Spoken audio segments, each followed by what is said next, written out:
Fala pessoal, boa noite. Olha a Laís aí. Tudo bem, Laís? Vão chegando. Vou mandar o convite para a Jéssica aqui. Hoje iremos conversar sobre Dostoiévski. Estão me ouvindo bem aí? Mandei já. Tá para ouvir bem? Ver bem? Me parece que tá meio escuro aqui. Tá meio escuro para vocês ou é só impressão minha?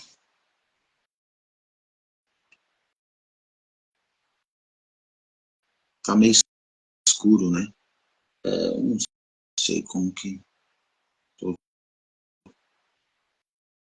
Tô bem embaixo da lâmpada aqui. Ó, o Thiago aí entrou também. Bom que existe aí bastante pessoas que eu conheço, né, que estão acompanhando aí. Hoje a gente vai falar, como eu já disse, obrigado, Thiago, sobre Dostoiévski. Estou esperando a Jéssica chegar, já mandei o convite para ela.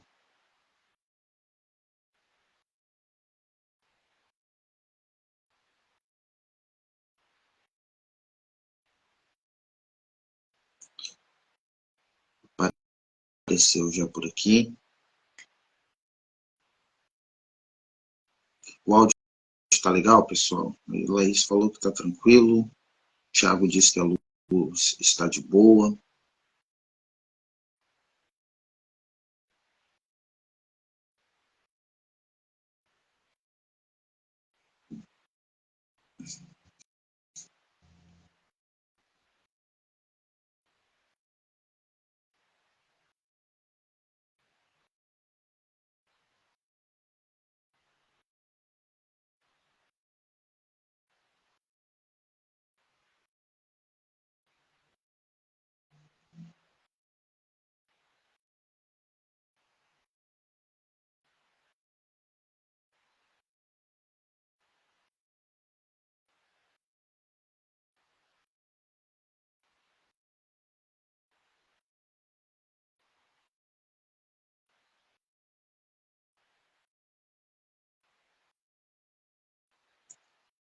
Tá dando uma falhada aí, Laís?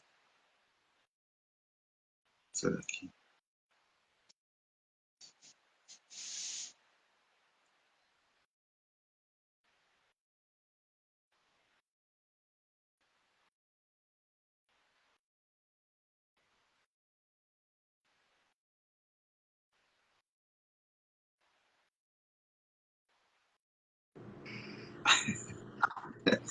Dificuldade. Não tava conseguindo Tudo bem, Jéssica?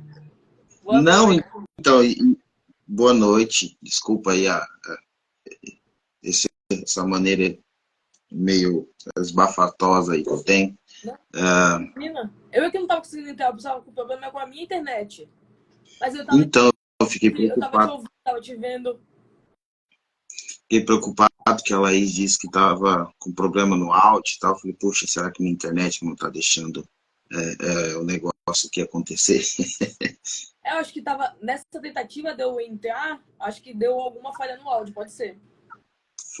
Faz sentido. Bom, Jéssica, boa noite mais uma vez, tá? Peço desculpa aí por não ter, né, podido fazer na semana passada, mas o meu guri aí caiu doente, graças a Deus já está tudo melhor. E, e agradeço aqui publicamente por você ter compreendido, tinha certeza que você iria compreender, mas enfim, a gente vai até conversar um pouco sobre isso, né? A gente acha que conhece as pessoas às vezes. É verdade. Enfim. Esse aqui é o nosso segundo encontro sobre literatura e psicanálise. Eu estou feliz demais. Até hoje eu lembro de algumas coisas que a gente conversou lá no nosso primeiro encontro. Eu também, sabia? Sobre... Isso,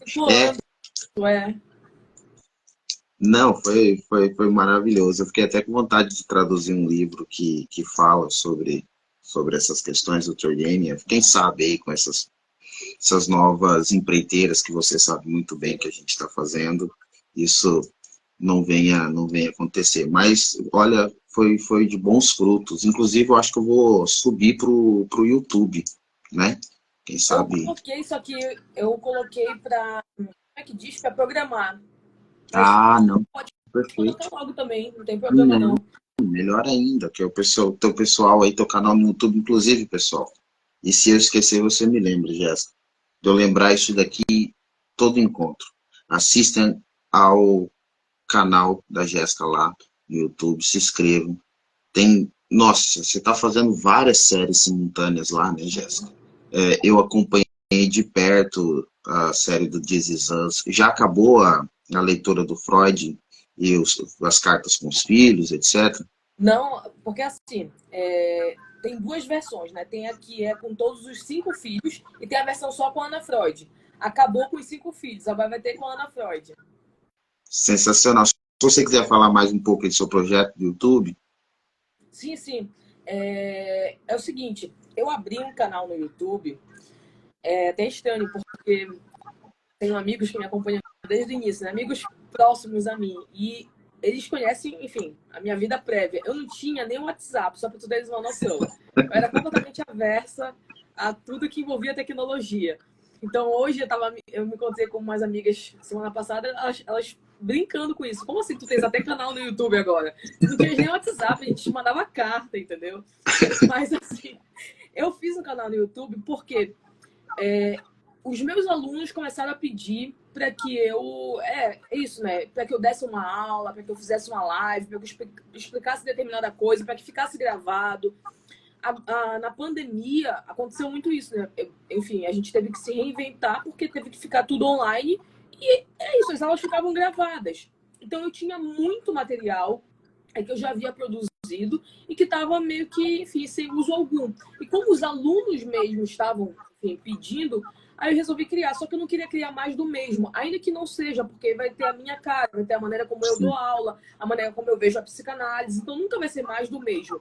Mas ainda assim eu queria fazer algo mais diferente ainda. Então eu dei uma pesquisada no que já tinha no próprio YouTube aqui no Brasil, né? É claro. E ninguém fez, por exemplo, uma série sobre Freud na Autêntica. Ou seja, pegou todos os textos do Freud para poder fazer uma aula de cada um dos textos que a Autêntica está publicando. Então eu resolvi fazer, ou seja, algo novo, inédito. Ninguém fez também as cartas do Freud. Ou seja, analisou carta por carta com cada nicho, né? Agora eu estava analisando com os filhos, depois eu vou analisar com a Marta, depois eu vou analisar com Flies, Jung, enfim. Então eu queria fazer coisas que ninguém ainda tinha feito. E é o que eu estou fazendo.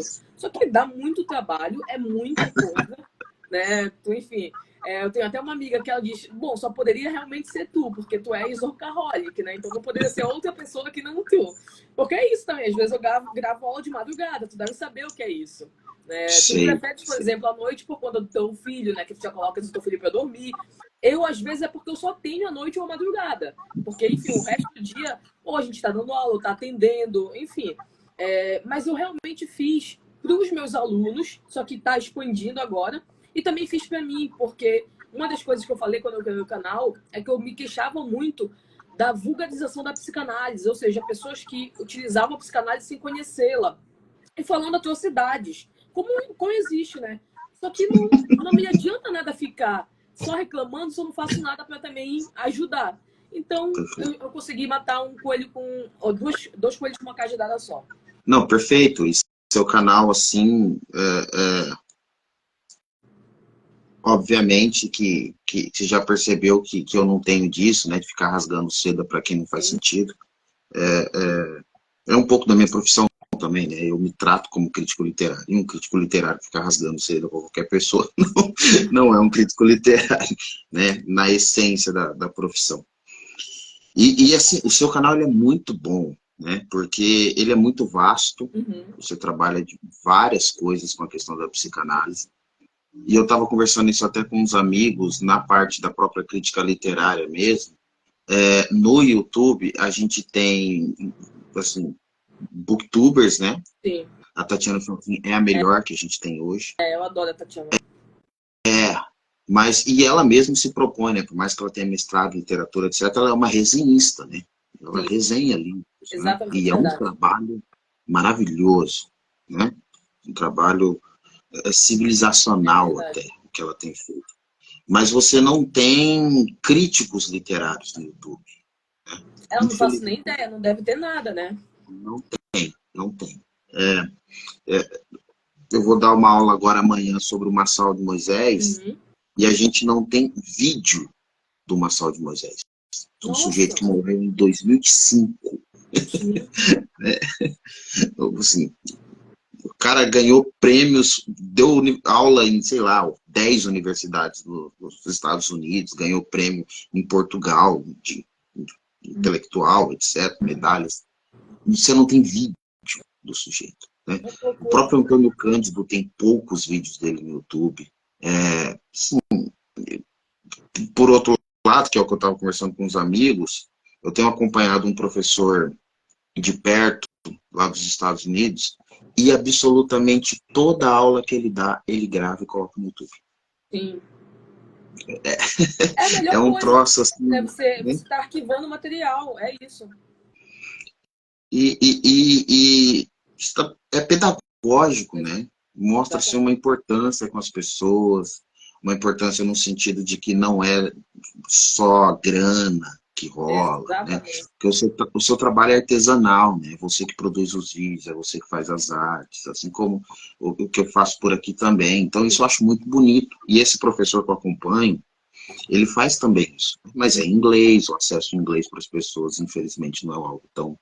Então, assim, eu vou começar uma série sobre o próprio Dostoiévski, Uhum. Legal. desde o começo, né? Inspirado no seu canal também, pegar lá desde o Gente Pobre e lendo, não sabe, não sei que horas eu vou terminar isso, não será cobrado, etc. Eu acho que, obviamente, são canais pequenos, a gente tem expressão Uhum. pequena, mas a gente precisa fazer alguma coisa, né? Exatamente. E assim, obrigado, Jéssica. Eu vou tentar lembrar, tá? Todo o encontro para a gente indicar aqui seu canal. Então Vale também, muito né? a pena mesmo. E eu vou voltar lá pro YouTube, se Deus quiser. Mas é isso, né? Por exemplo, na hora que a gente terminar aqui o encontro, eu ainda tenho que gravar a aula de introdução à análise literária, Verdade. que irá amanhã. Então, de fato, a gente não para mesmo. Sim. E, de alguma maneira, graças a Deus por isso, né? Jéssica, eu queria começar te perguntando, entrando no livro, eu acho que foi você que escolheu esse Foi. livro, né?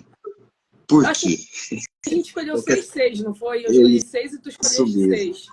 E aí Qual eu que é a sua lembro, história com esse inclusive, livro? que quando tu mandaste ali a tua lista, né? Falaste, olha, eu pensei nesses aqui, mas a gente pode conversar se tu tiveres indicações. Aí eu falei, nossa, eu tenho milhares de indicações, né? Então, escolheste 6. E engraçado, porque eu te mandei a lista, a minha lista, né?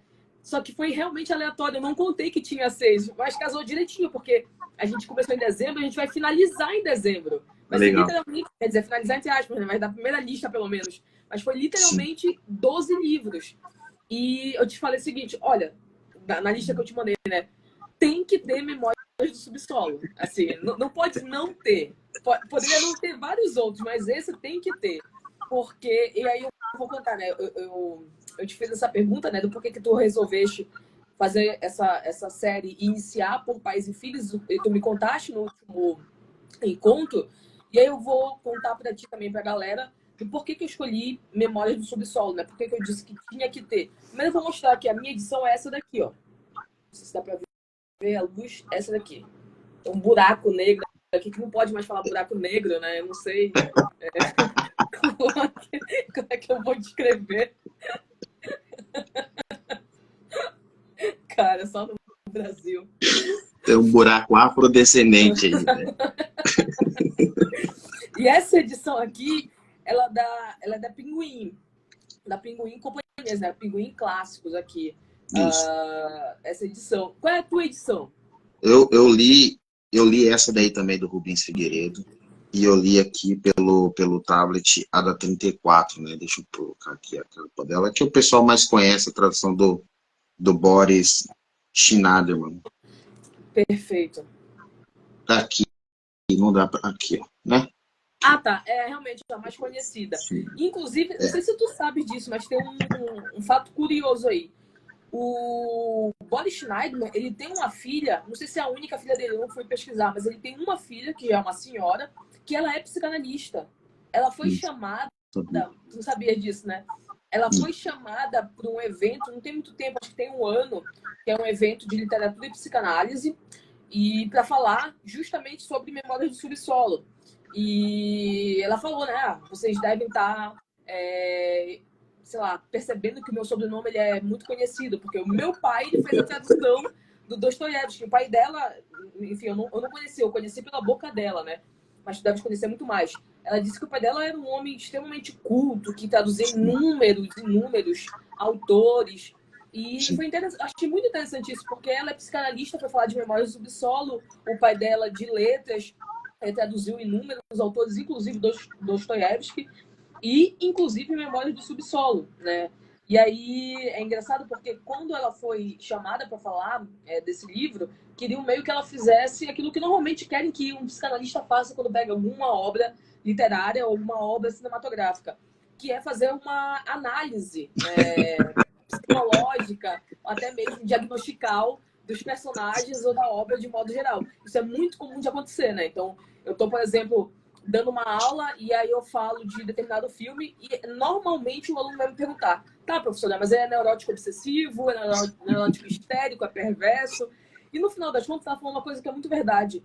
É uma das coisas que menos importa, o diagnóstico em si, né? Mesmo porque você tem que levar em consideração, obviamente, que você está, enfim, você consegue ver ali alguns funcionamentos que são muito óbvios, né, do personagem que você está analisando, mas você tem que levar em consideração que você está analisando uma obra, né, uma obra que não é, enfim, um sujeito que está na sua frente falando dos seus conflitos. Você pode tentar traduzir isso, mas daí diagnosticar simplesmente por conta disso é muito complicado. E tem realmente essa discussão em psicanálise que depois a gente pode falar um pouquinho, porque ela realmente é muito interessante. Por exemplo, tem determinada corrente, principalmente lacaniana, que não acredita que seja possível fazer uma análise de uma obra imputando determinados diagnósticos. Falam que isso é impossível.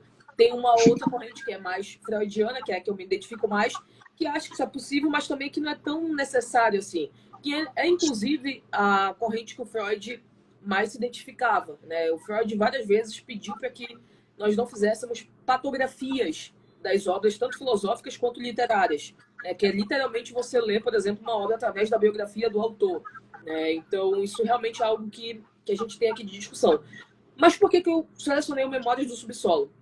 Eu já li faz muito tempo, eu tive que reler agora, obviamente, para o nosso encontro, mas eu lembro que a primeira vez que eu li, ele me impactou muito porque eu vi uma densidade psicológica na obra, né? E no personagem principal, né? Que é muito engraçado porque não tem nome, né? Ele é um homem do subsolo, mas ele não tem nome, né? Que a gente poderia até pensar que obviamente pode ser, enfim, intencional para que a gente se perca na identidade daquele sujeito. Então, é ele ou sou eu que está ali? E em inúmeros momentos você vai perceber isso. Até assisti uma live, não sei se você conhece aquela moça, a Débora, do Olabocós. Sim. Que ela também faz resenhas, né, e tal. E aí foi muito engraçado, porque eu ri muito. Teve um momento lá da live que ela estava fazendo a resenha aqui do Memórias, ela disse: cara, se tu começares a te identificar muito com esse tipo de sujeito aqui, vai rezar, vai numa missa, porque tu tá muito ferrado, bicho. Tu tá muito ferrado. E é verdade, ele é um cara desgraçado, assim. Ele é um cara mesquinho. Ele sabe, um ser humano que dá pena por vezes. Antes da gente entrar aqui, uma aluna me mandou na mensagem, ela falou: nossa, Jéssica, eu odiei esse livro. Eu nunca tinha escutado alguém que tivesse odiado esse livro. Eu falei: como assim tu odiar? Esse livro é perfeito, não sei o quê. Ela disse: não, ele é muito coitadinho, ele fica com autopiedade, sabe? Então, eu escolhi esse livro aqui pela densidade psicológica, que é uma característica, eu acho que a gente pode falar disso, né? É uma característica do Dostoiévski. O Freud entendia que o Dostoiévski era o maior dos psicólogos que havia passado pela Terra. Para o Freud, o maior romance que existe, né? Mas na época dele existia no mundo, era os irmãos Karamazov. Ele era apaixonado, ele era alucinado pelos irmãos Karamazov, por Dostoiévski. Ele dedica um texto para o Dostoiévski, né? O Dostoiévski, o Parricídio, que todo mundo diz, ele fez uma leitura. É engraçado, né? Porque o Freud disse várias vezes que nós não devíamos fazer leituras patográficas. Acho que eu cheguei a falar isso para ti. Mas ele próprio fez uma espécie de leitura patográfica, porque ele meio que analisa a obra através do conflito que ele entendia que era o conflito do Dostoiévski, que era um conflito com o próprio pai. E realmente, se a gente for parar para pensar, essa questão da relação entre pais e filhos é algo que está realmente muito presente. É uma marca central, esses conflitos, né, até mesmo entre pais e filhos, geracionais, enfim, isso está presente em alguns momentos, em algumas obras. E o Freud, ele tinha essa leitura de que isso acontecia por conta de toda a relação que ele tinha com o próprio pai. Então ele escreve o Dostoiévski, o Parricídio, para fazer essa discussão, principalmente baseado nos irmãos Karamazov. E uma das coisas que eu sempre tento fazer quando eu analiso uma obra, quando eu leio uma obra, é tentar perceber se eu consigo tirar dali determinados sistemas ou conceitos de conflitos humanos. Legal. E a gente consegue fazer isso aqui a cada parágrafo. É uma coisa assim impressionante. Por isso que eu falo da densidade. Porque a cada parágrafo tu ficas te questionando o estatuto humano que ele está empregando ali. E tu ficas te enxergando nisso. Né? Eu achei que essa sacada, eu não sei se isso foi realmente intencional, talvez tu possas falar melhor sobre isso, mas eu achei que essa sacada de não dar, por exemplo, uma identidade para esse sujeito, no sentido de nome, né? Não nomeá-lo, não dizer, olha, ele é o João da Silva. Não, ele pode ser realmente qualquer sujeito, porque isso vai confundir o próprio leitor com a obra que ele está ali, né? Apreciando, etc. Então, a minha escolha por essa obra é por conta da densidade psicológica, e também eu acho que é uma obra de fácil acesso. Por exemplo, se eu pedir para um aluno meu, sei lá, de terceiro semestre ler Os Irmãos Karamazov, ele não vai ler. Mas quando eu pego Memórias do Subsolo, ele até faz um esforço para ler, entendeu? Então é algo que é de fácil acesso, as pessoas conseguiriam entender o que está acontecendo, inclusive a partir dos conflitos, lendo uma obra como essa. E foi por isso que eu escolhi. E qual é a tua história de Memórias? Pô, maravilhoso, Jéssica, maravilhoso. Eu não sei se eu cheguei a falar isso com você, provavelmente esse ano eu darei aula de literatura pro pessoal do presídio aqui perto da minha casa. Não chegou, legal. Então, acho assim, uma ideia que partiu de mim, vou conversar com o reitor da universidade, que já conhecia, né? Uhum. Foi o pró-reitor da universidade hoje, foi meu professor quando eu estudava violão na universidade. Né? Então, a gente acabou virando amigos e tal. E aí eu escrevi um projeto, apresentei para ele.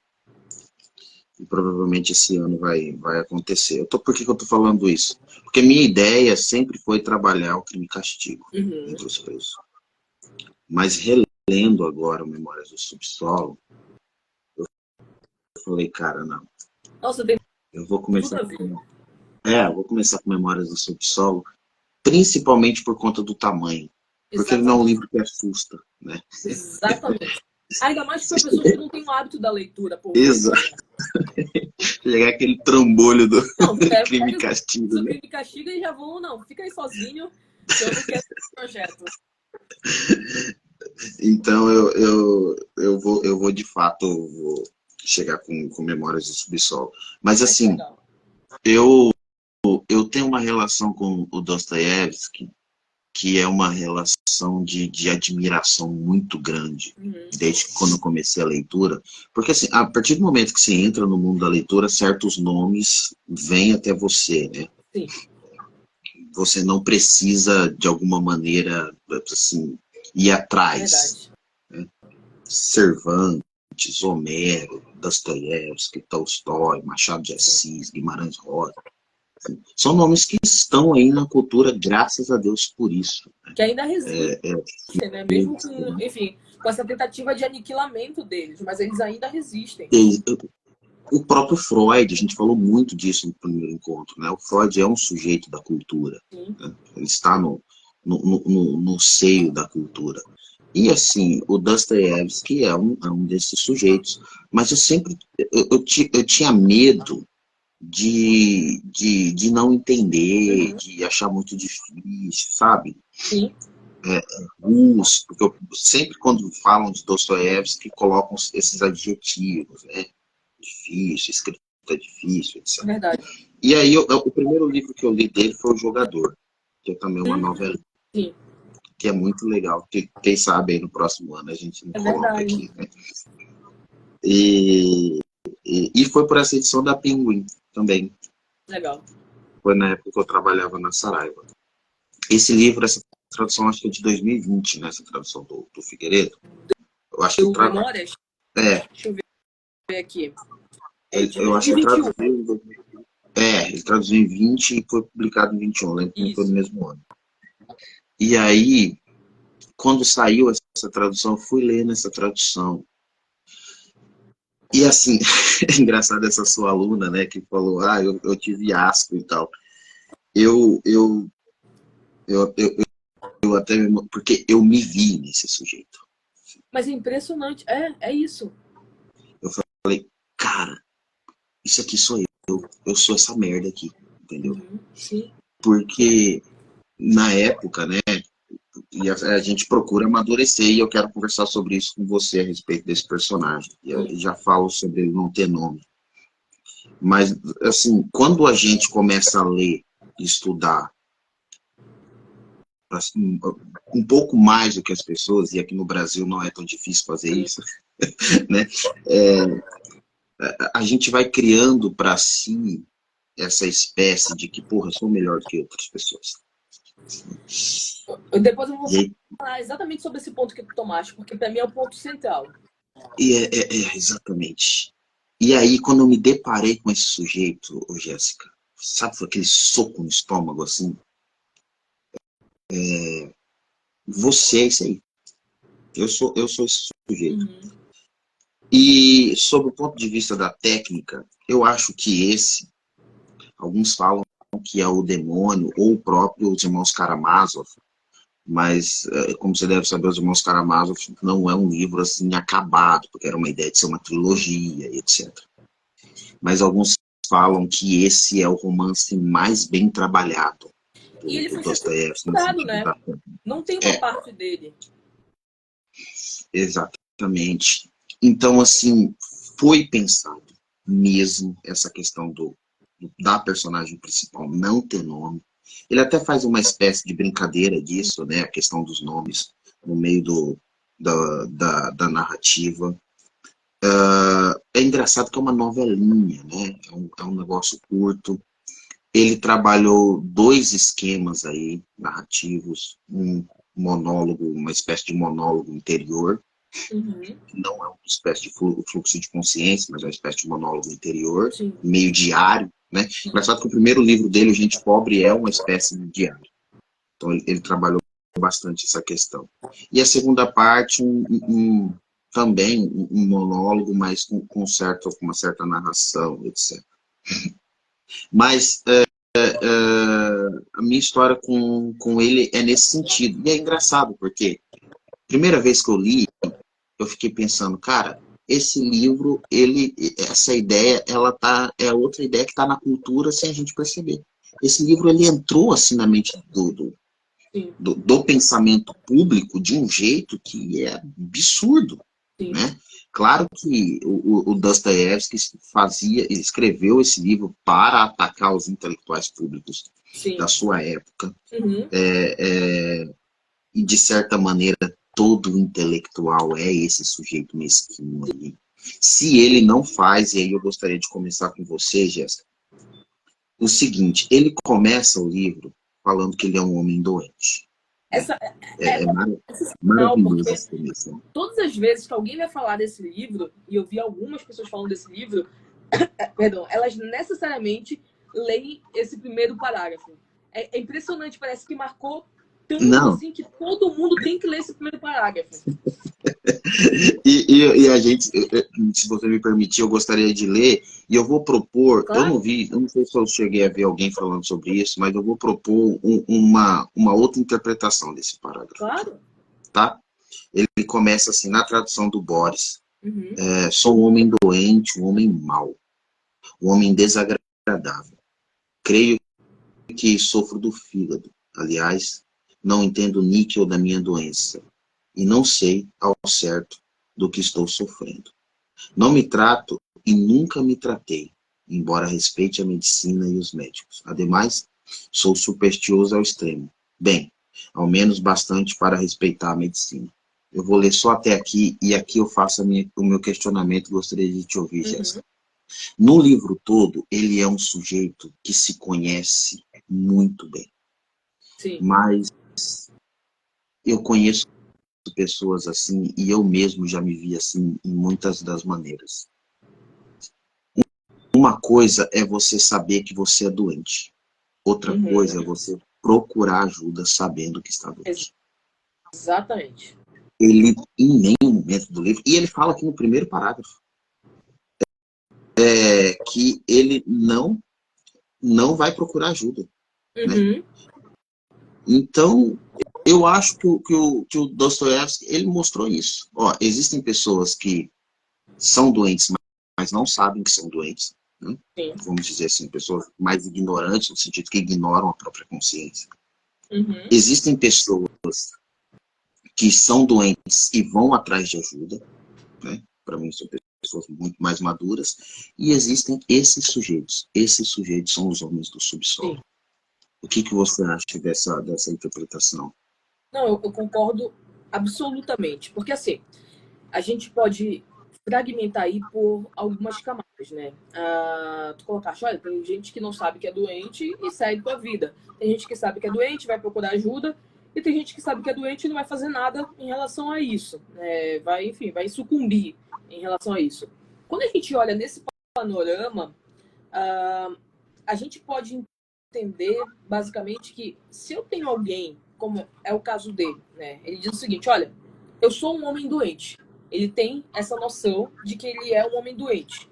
Mas ele é um homem doente que ele sucumbe à doença. Ele goza com a doença. Né? Ele se regozija com a doença. Então, a doença é quase que um triunfo para ele. Né? É isso. Quando alguém, por exemplo, tu vai te apresentar, tu vai fazer uma apresentação tua, né? Te chamam para dar uma palestra e tu vais fazer uma apresentação tua. Tu vais tirar os principais aspectos que tu tens um certo orgulho, ou que tu tens, sei lá, tu gostas muito em relação a ti, ao teu percurso, à tua vida profissional e etc. Ele faz exatamente o mesmo paralelo, só que com algo que é completamente danoso, que é um estado doente, é um estado de si, de ser doente. E ele se apresenta dessa maneira como se ele estivesse entregando um presente muito maravilhoso para quem está aqui do outro lado. Né? É literalmente a mesma coisa de alguém chegar e se apresentando na primeira frase que sai da boca dela, falar, olha, eu sou alguém muito afortunado, eu fiz fortuna com a minha inteligência. Ele faz literalmente a mesma coisa, ele entrega literalmente a mesma coisa, só que no oposto. E a partir desse momento em que eu tenho alguém que tem prazer na doença, prazer na dor, prazer na autodepreciação, não me serve de absolutamente nada esse sujeito simplesmente ter a consciência, ou seja, está nesse plano aqui da superfície, de que tem algo de errado com ele, de que ele está doente de alguma maneira. Porque se você não vai fazer absolutamente nada com isso, é como se você vivesse de uma maneira catatônica. Se tu vais, por exemplo, eu já tive, enfim, por muito tempo eu trabalhei em hospital psiquiátrico, com pacientes psicóticos, a maioria deles eram pacientes psicóticos. Era muito difícil ali naquele ambiente, né? Principalmente, enfim, um ambiente super medicalizante, que o paciente está toda hora praticamente tomando medicamento, o paciente fica acamado, ele fica completamente dominado, né, na maca, etc. É muito difícil ver algum paciente que que não soubesse, olha, eu sei que eu tô doente, tá, doutora? Ele estava completamente psicótico, fora da realidade, mas ele me dizia, eu sei que eu estou doente. Mas se ele não tivesse supervisão, ele não ia tomar remédio. Se ele não tivesse supervisão, ele ia fazer o que não deve. Se ele não tivesse supervisão, ele ia sucumbir à própria doença. Que é basicamente o funcionamento deste sujeito aqui. Então, só o fato dele me falar, olha, eu sei que eu estou doente, não me serve de nada. Se o funcionamento ele vai na contramão disso. E aí a gente poderia discutir o seguinte, mas espera lá, ele não tem o direito de querer gozar com a doença dele? Claro, ele tem completo direito de querer gozar com a doença dele. A questão é que isso não é ser são, isso não é ser saudável. Uma coisa que é muito interessante, e que eu discuto muito em sala de aula, de um tempo para cá, mais do que nunca, inclusive, principalmente porque eu dou aula de psicopatologia. E psicopatologia basicamente, enfim, o estudo das afecções de transtornos mentais, etc. Né? E uma das discussões que a gente mais trava de uns tempos para cá é em relação a essa autodeterminação dentro da própria doença. Então, o paciente chega para mim, né? A gente estava discutindo, por exemplo, transtornos em que o paciente se vê de uma maneira em que ele não é daquela maneira, mas ele se enxerga daquela forma, né? Então ele modifica todo o corpo dele para poder se encaixar naquela maneira como ele se enxerga.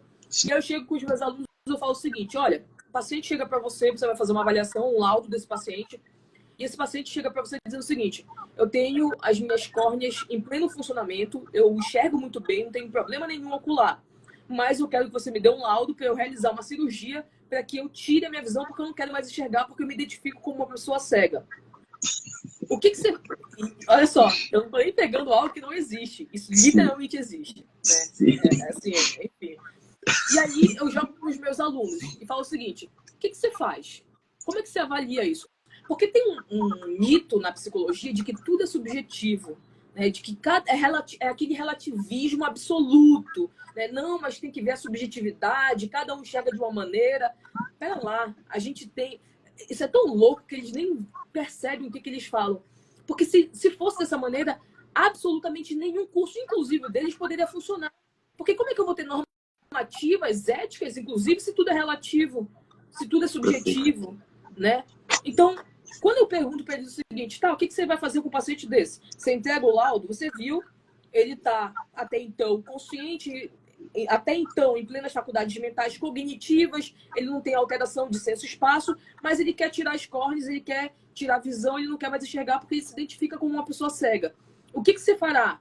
Aí tem alguns pacientes alguns alunos que dizem o seguinte, não, professor, aí, enfim, é a decisão dele, né? Ele é adulto, eu vou lá e digo que ele não tá psicótico nem nada, ele só quer perder a visão. Tem outros que dizem, não, eu não sei o que eu faria, é muito extremo para mim. E tem a minoria, olha só, a minoria que pega e tem coragem de dizer, isso é loucura.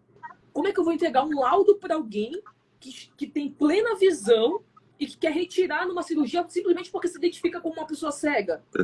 Por que eu faço isso, né? Por que eu faço esse exercício com eles?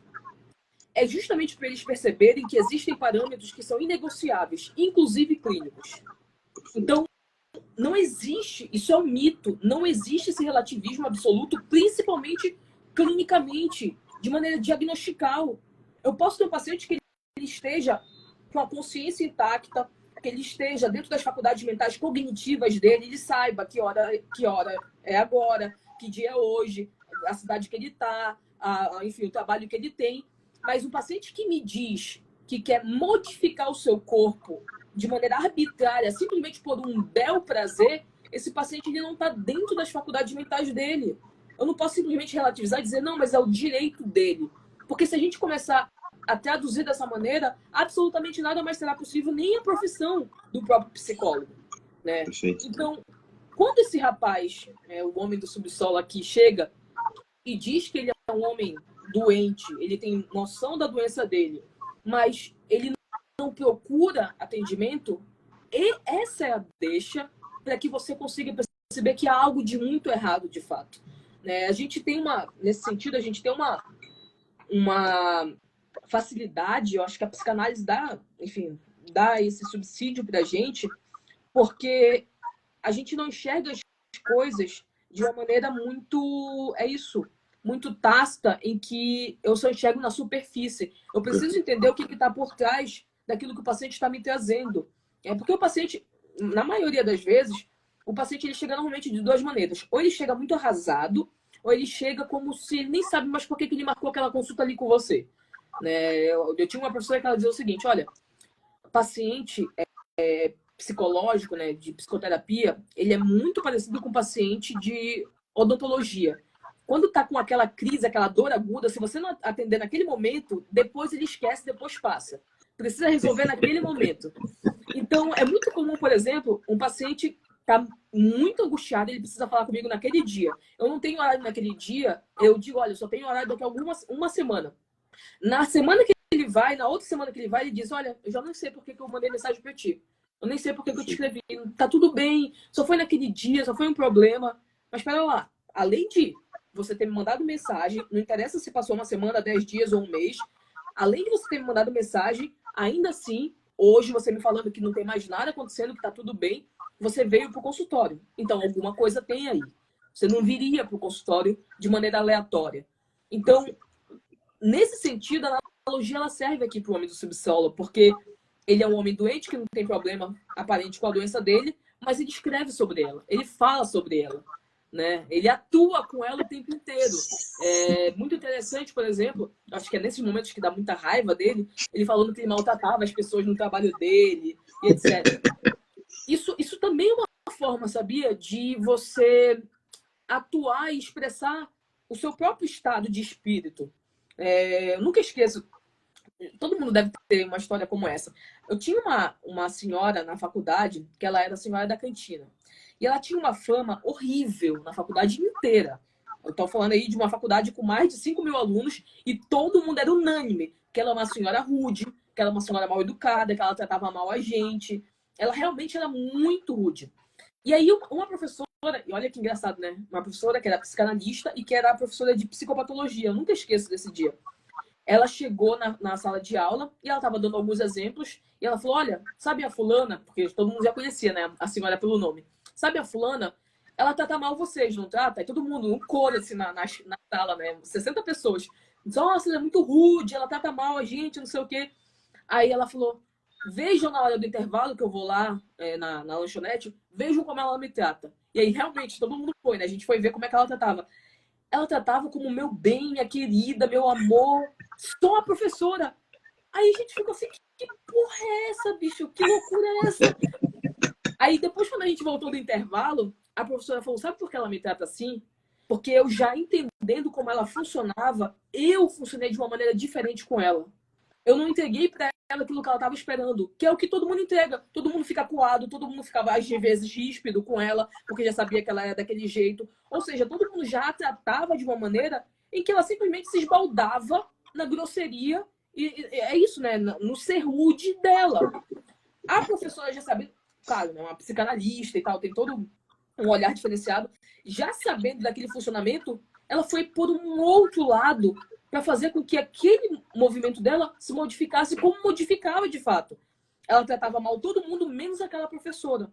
Então, esse sujeito aqui, quando ele vai lá no trabalho dele e trata mal as pessoas, sem saber, por isso que é muito interessante, né? Interessa essa consciência que você tenha de si. Tem alguma coisa ali por trás, porque você atua com isso sem saber que está atuando. Por que você faz questão de tratar mal determinadas pessoas? O que você está ganhando com isso? Eu ganho um prazer sádico aqui, porque olha só, eu consigo fazer aquilo que eu desejo. Tá, mas você está ganhando através de algo que você não faz nem ideia do que você está realmente recebendo. Então, nesse sentido, é disso aqui que me fala, né? É disso que serve esse funcionamento dele. Porque essa consciência que está na superfície, ela não chega na base que faz com que, obviamente, toda a história aconteça. Perfeito.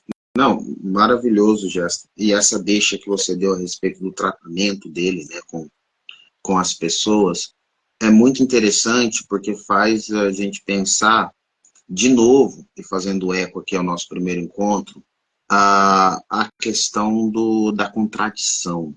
Uhum. Depois daquela live que a gente teve, eu fiquei pensando muito sobre a questão da contradição e a proximidade da contradição com o ideólogo. Uhum. Verdade. Ideólogo no sentido de alguém que se prende a uma ideia. Né? Faz daquela ideia como algo seu. Vou usar um verbo aqui melhor. Ele possui aquela ideia, né, no sentido de posse. É a religião dele, né? Isso, né? E a gente tratou lá no caso do Bas Alves. Aqui, o homem do subsolo, ele faz isso de maneira mais nítida, né? É Nossa, eu muito. queria esse encontro do Bazarov com o Homem do Subsolo. Eu Nossa, pagaria seria reais para maravilhoso. ter esse encontro. Olha aí, maravilhoso. Quem sabe, tem uma ideia boa de artigo aí, viu? De Exatamente. literatura comparada. O Homem do Subsolo, ele é o tempo todo contraditório, Sim. né? E eu tenho apertado bastante nessa tecla, desculpa, Uhum. porque o ideólogo, o Homem do Subsolo, assim como Bazarov lá também era um espelho do intelectual, né? Ou do jovem intelectual, Sim. etc. O Homem do Subsolo aqui também é isso. O ideólogo, ele se contradiz e ele não percebe, né? É Isso é isso que muito você louco. falou. Ele tá nesse modo avião aí. Ele acabou de. Qualquer trecho que a gente pegar aqui, principalmente da primeira parte, ele acabou de afirmar uma coisa, Sim. 3, 4 frases depois, ele vai contra aquilo que ele mesmo afirmou, Exatamente. né? Exatamente. E aí você olha para a realidade agora, né? De ambos espectros políticos, e com um argumento lógico, você mostra que o sujeito está sendo completamente contraditório e ele não se percebe. Não Então, não percebe. tem outro nome para isso. Isso é patológico. O sujeito não está bem das Exatamente. ideias. Mas tens completa razão. Não é verdade, Jéssica? Tens completa razão. Não faz sentido isso. Eu estava lendo aqui, eu estava me lembrando muito lá do Animal Farm, né, a Revolução dos Bichos, do George Orwell, Uhum. e é muito legal que vai mostrando assim como que a manipulação da linguagem vai acontecendo nas personagens. Aí no começo, 4 patas boas, 2 patas más. Sim. Aí ele vai fazendo, fazendo, vai fazendo, fazendo, fazendo. No final ele começa, né? Porque os porcos começam a andar igual os humanos, né? E aí o Napoleão, engraçado, né? Fala que 2 patas boas, 4 patas más, né? Exatamente. Completamente Modifica de, contraditório. modifica de É acordo com o vento, né? Isso é muito interessante. perfeito, Jéssica. Eu queria que você falasse mais sobre isso, essa modificação da realidade de acordo com os próprios prazeres, no caso, né? Aquilo que lhe faz bem no momento, né? Sim. Eu tava. Isso é muito. Assim, isso daria um pano para manga. Acho que a gente pode, inclusive, em off, depois começar a pensar para transformar essas nossas conversas aqui realmente em ensaios ou em artigos científicos, porque Eu tem topo. muita coisa que a gente poderia explorar, né? E que poderia, enfim, ter bastante saída assim do papel mesmo para ficar publicado e etc. Porque uma coisa que, enfim, a Dani até fala comigo, né? Nossa, tu escreve sobre tudo ao mesmo tempo, porque essas coisas realmente me movimentam, sabe? Por exemplo, a gente está vendo aqui Memórias do Subsolo e eu vejo como é que isso atua, isso que tu estás falando atua na minha prática ou no meu dia a dia, o que eu vejo. Em alguns momentos eu já estive em determinados lugares aqui também, né? Tu falaste sobre isso. Então não tem como não. É isso, você não tem como passar incólume a isso, né? Mas tem uma coisa específica aí que eu acho que é, enfim, a chave de tudo. Esses dias agora, uma aluna, uma querida aluna minha, inclusive minha monitora e tal, que eu sou muito próxima, ela tem um hábito de pegar nas minhas aulas determinadas frases que ela gosta, que eu tô falando ali, ela gosta daquela frase, ela acha impactante e ela vai anotando. Tanto que de vez em quando ela manda para mim alguma frase, eu nem sabia que era minha, que eu tinha falado. Ela diz: Olha, essa frase foi tua, até coloquei aqui, né? Lida 2023, alguma coisa assim. E uma das últimas frases que ela mandou para mim esses dias agora foi que a gente tava discutindo, ela me disse que eu estava fazendo uma live sobre hipocrisia e perguntaram, né, tá, mas como é que a gente pode fazer para deixar de ser um pouco menos hipócrita, alguma coisa do tipo.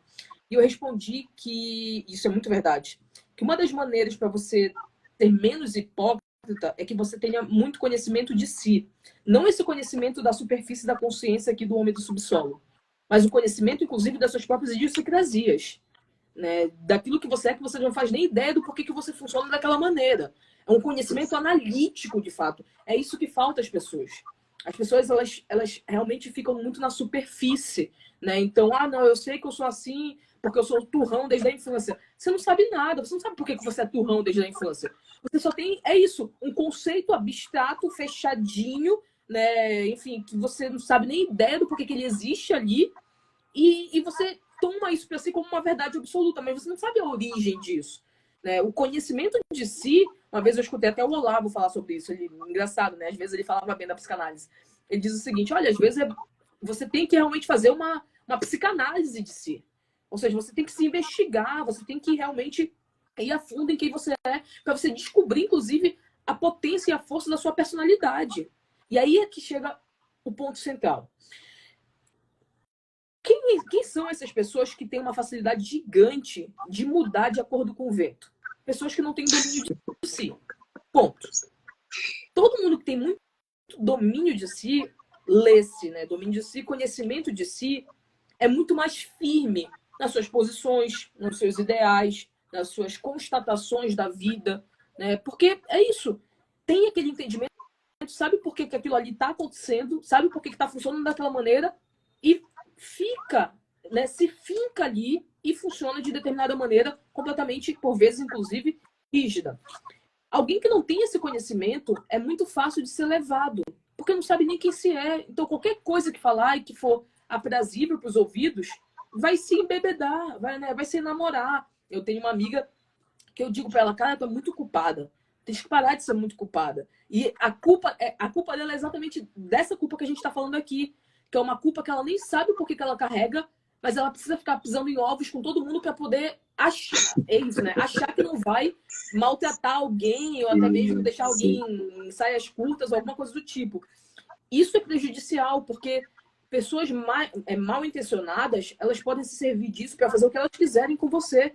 Justamente porque é isso, se você não sabe quais são os seus ideais, os seus valores, quem você é, o canto da sereia chegará para você e você vai cair nele, porque você não sabe nem quem você é. Então qualquer um pode tomar você, né? Então, essa maneira contraditória, como tu leste, né, de funcionar, ela se dá justamente por esse desconhecimento de si. Esse é o ponto principal. A partir do momento que eu tenho alguém que começa a tomar as rédeas da própria vida, isso vai ter uma dificuldade gigante acontecendo. Não é que não possa nunca acontecer. Né? É isso, a gente também não tem essa plenitude de conhecimento. Isso aí também é utópico. Mas, porra, tem pessoas mais maduras e pessoas menos maduras. E isso se dá justamente por conta disso. Né? Então, como é que isso poderia modificar? A partir do momento que você começa a fazer esse escrutínio de quem você é, da sua própria vida. Esse é o primeiro ponto. O segundo ponto ele é mais difícil. Beleza, eu já estou aqui me encarando, entendendo como é que eu funciono, sabendo quem eu sou.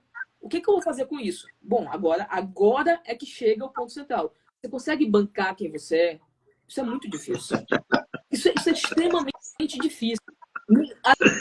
Assim, é mais difícil do que se conhecer. É muito mais difícil. Porque, às vezes, você pode se deparar com algo que você não queria ser. Você é isso que você não gostaria naquele momento, inclusive, de exercer. Né? Eu estava discutindo esses dias que é muito complicado, porque eu sempre vou falar de um lugar que eu estou presente, que é a academia, por exemplo, que é o meu lugar mais presente. Claro. Né? Então, eu estava até conversando isso com alguns amigos. Eu falei, cara, eu seria muito mais feliz lê-se, sem problemas, né, com o meu métier, com o meu pessoal, se eu simplesmente sucumbisse e ou me calasse, ou até mesmo aceitasse tudo que se fala de uma maneira plena. Mas será que é isso, né? Com esse percurso que eu tenho, inclusive, de escrutínio de mim mesma, eu iria conseguir ficar nessa posição? É muito difícil que alguém faça isso. E aí você vai ter que ter a outra posição. Qual é a outra posição? Bancar quem você é. Só que isso custa caro. Isso custa muito caro. Tem como é o nome dele? Flávio Ferraz. Ele é um artista, posso dizer assim, né? Ele fazia quadros, ele também escrevia. Ele fez, inclusive, um autorretrato do Jorge Amado, que está naquela edição do A Morte e a Morte, de Quincas Berro d'Água, né? O Flávio Ferraz ele tem um experimento que ele é muito conhecido dentro da psicologia. É engraçado como as coisas vão se juntando. Ele fez um experimento em que ele estava em São Paulo, era dia de Nossa Senhora, acho que Nossa Senhora Aparecida. E estava tendo a procissão. Isso tem muito tempo. Esse experimento tem mais de 40 anos. E ele fez esse experimento depois dele ler Psicologia das Massas, Análise do Eu, do Freud. Né? O Flávio Ferraz, o que ele foi fazer? Ele estava na procissão de Nossa Senhora. e a procissão vinha de um lado e ele foi na contramão da procissão. Ele não estava vestindo nenhuma camisa que fosse desrespeitosa com Nossa Senhora, ele não estava falando nada, ele só estava simplesmente caminhando numa direção contrária. Ele começou a ser xingado, começou daí, porque vai escalonando. Ele começou a ser xingado, as pessoas olhavam para ele e achavam que ele estava desrespeitando, porque ele estava indo numa direção contrária da procissão. Então, as pessoas já começavam, no entorno ali, entender aquilo ali como desrespeito. Começaram a xingá-lo. Outros começaram a empurrá-lo. Quando ele viu, ele estava praticamente sendo linchado ali no meio da população. E aí ele foi escrever sobre isso, porque era esse o experimento dele, né? Para mostrar, obviamente, ele tinha lido Psicologia das Massas, né? Ele queria ver o poder dessa massa. Como é que você modifica você sujeito, você se modifica dentro de uma massa. Porque muito provavelmente, se tivesse só um sujeito vindo na contramão dele, não iria fazer nada com ele. Mas como era um grupo que começou, é isso, né? Que nem fogo. Começou a se expandir, tomaram ele de porrada. Por que isso é interessante? Porque essa analogia ela serve muito bem para isso que a gente está discutindo agora sobre bancar quem se é. E é isso, né? E ter a coragem de desagradar por vezes. Você pode ser xingado, você pode ser empurrado, você pode ser quase morto de apanhar, simplesmente porque você está bancando quem você é. Isso aqui que o homem do subsolo faz, ele para mim, não sei como é que tu vês isso, mas ele para mim não tem absolutamente nada a ver com isso que a gente está discutindo agora sobre esse escrutínio de si. Porque para mim ele está simplesmente se enclausurando cada vez mais e é isso, né? Vociferando de que não, eu sei muito bem que eu sou e eu só estou comunicando isso a você. Não, você é praticamente uma criança indefesa que está pedindo por socorro, só que não sabe como fazer, né? Porque é isso também. Isso é muito louco, porque isso é o nosso dia a dia, né? Por que eu preciso ser grosso com alguém que eu nem conheço? Cara, isso diz muito mais do meu sintoma do que eu ser uma pessoa despachada, que, foda-se se eu vou falar mal, tem que me entender a si mesmo. Não, você é mal educado porque você é uma criança birrenta, boba, que tem medo de tudo e tá se defendendo através da agressão. É só isso. Não tem nada mais diferente disso, né? E quando é para ser, para ser firme, não é. É Exatamente. covarde. O homem do subsolo, ele é um covarde. É verdade. Veja se ele vai para cima do policial. E do colega dele também, né? Exatamente. Ele vai para cima de quem? Da prostituta. Exatamente. Perfeito. É covarde. Perfeito. Covarde. Eu lembro uma vez, nesse período que eu estava lendo, eu trabalhava na Saraiva, né? Livraria Saraiva. E eu ficava 4 horas dentro do ônibus. Eu acho que eu falei isso no encontro passado. Foi o tempo que eu mais li na minha vida. Assim. 2 horas para ir, 2 horas para voltar. E eu lembro um dia voltando, exausto, cansado. Trabalhei o dia inteiro, shopping, trabalho em pé. E aí eu estava no terminal e o ônibus, ele parava atrás da gente, né? A gente estava em uma fila, o ônibus parava atrás da gente, desembarcava quem estava dentro do ônibus, dava volta no terminal e chegava na nossa frente e a gente embarcava. Eu lembro que eu nunca mais vou esquecer disso assim. Porque aí o ônibus parou atrás da gente, desembarcou. No momento que ele desembarcou, o terminal estava lotado de moleque que estava indo ou voltando da escola. No momento que o ônibus desembarcou, aquele contrato social, né? Não se entra ninguém. Claro. Você espera as pessoas que estão... O que os moleques fizeram? Entrar todo mundo. Claro. Clássico. Todo mundo que estava na nossa fila, inclusive eu, olhou para aquilo e falou, nossa, que absurdo. Não se faz. Juventude. Não sei o quê.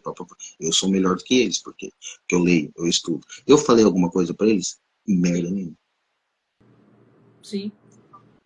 É um ressentido. Um ressentido. Porque quando é preciso ser firme, e nesse momento era preciso ser firme, sim, eles podiam ver como um mal educado, etc. E aí tá a maturidade, né? Dane-se o que eles pensavam. Exatamente. Mas o que eles fizeram é o errado. Exatamente. E quando é para ser firme, não é. É incrível isso, né, Jéssica? Agora, veja, se eu fosse, olha, até arrepio, se eu fosse um policial, se eu fosse não sei o que, aí é outra história. Né? Exatamente. Porque ah, eu sou maior, eu não sei o quê, tal, tal, tal. Então, o ressentimento do intelectual, ele é um ressentimento esse é ressentimento do subsolo, né? Do sujeito que eu não gasto saliva com isso e tal. Será o nosso próximo livro de fevereiro, mas veja, o Quincas Berro d'Água, ele é um sujeito que bancou o Perfeito. discurso. Exato. Ele é o oposto do homem do subsolo. E é engraçado, isso é muito louco, né? Porque ele era o bebum. Ele é o bebum vagabundo que não tá nem aí. Ele é o oposto completo do homem do subsolo. Ele bancou o discurso. Ele é maduro. É verdade. Engraçado, assim, depois de velho, mas é maduro. É Né? verdade. Machado de Assis tem uma frase maravilhosa que ele fala: existem homens que chegam com seus 60 anos sem sair dos dois. É verdade. É verdade. O nosso homem do subsolo aqui está com 40, né? Mas ele nunca saiu dos seus 24, né? Dos seus 20, daqueles momentos que ele não foi aceito pelo grupinho. Que coisa idiota, né, Jéssica?